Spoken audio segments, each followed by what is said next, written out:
Du tout. Pas du tout. D'ailleurs, je suis sénatrice, mais moi, j'ai enseigné pendant 25 ans dans un lycée professionnel à Argenteuil, donc je sais un petit peu de quoi on parle. Moi, je suis pas du tout surprise, parce que, et vous avez raison de poser les choses, il est grand temps qu'on puisse avancer. Ce phénomène, il n'est pas nouveau. Il n'est pas nouveau, on l'a juste occulté et mis sous la table.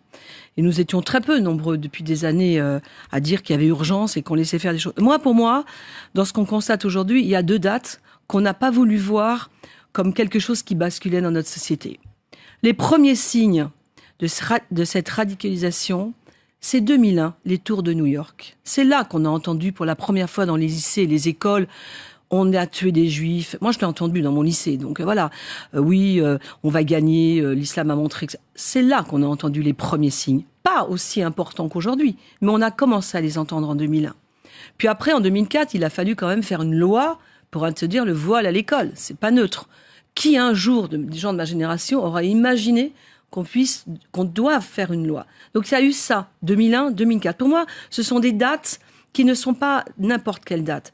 Puis après, on a laissé un petit peu les choses se faire, et c'est une responsabilité collective, je veux dire, voilà, c'est une responsabilité collective politique. C'est-à-dire que, voilà, c'est une responsabilité politique collective. On n'a pas voulu, pour certaines raisons sur lesquelles on reviendra, mais poser la réalité de ce qui est arrivé aujourd'hui. Les attentats de Charlie sont arrivés par là-dessus. En 2015, c'est vrai que, d'une manière générale, là, on s'est dit... On est arrivé à un point où là, ça va quand même commencer à se tendre et à devenir dramatique. Moi, personnellement, j'ai lutté contre l'islam radical dans la commune que je gérais jusqu'à récemment. Je n'ai été aidée par les services de l'État qu'à partir de 2015, comme par hasard.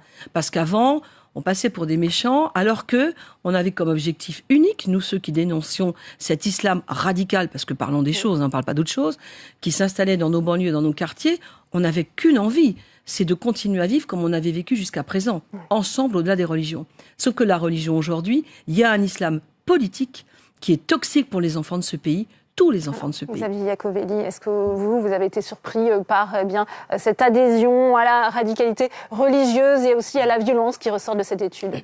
Dans l'étude, il y a la radicalisation religieuse, mais il y a aussi la radicalisation politique. Et c'est un peu aussi ce qui ressort de ce rapport, parce que c'est ça qui est intéressant, même si c'est inquiétant. Moi, je pense que, on a tous lu le dernier rapport, les derniers articles sur les services de renseignement qui sont très inquiets, justement, de la montée de l'ultra-gauche et de l'ultra-droite. Alors, l'ultra-gauche, ça faisait quand même pas mal de temps qu'elle était surveillée. En tout cas, on l'avait bien centré. Par contre, l'ultra-droite, on voit de plus en plus de jeunes, justement, qui adhèrent à ces idées de l'ultra-droite. Donc, effectivement, il y a la radicalisation politique, principalement, on le voit dans cette étude, qui sont une radicalisation islamique, et non pas de l'islam, et non pas musulmane, parce que je pense qu'il faut bien faire la différence. Et puis, il y a vraiment une radicalisation politique, et ça, c'est aussi très inquiétant, parce que je pense que quand les deux sont liés, là, on peut avoir vraiment des situations compliquées. Mais je rappelle quand même, à Madame la sénatrice, effectivement, ça dépasse tous les clivages, ce genre de sujet, et je pense que l'unité nationale est indispensable sur ces questions-là.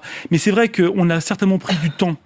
On n'a pas voulu voir ce phénomène, on n'a pas, disait Jacqueline Eustache-Brinio, certainement pas.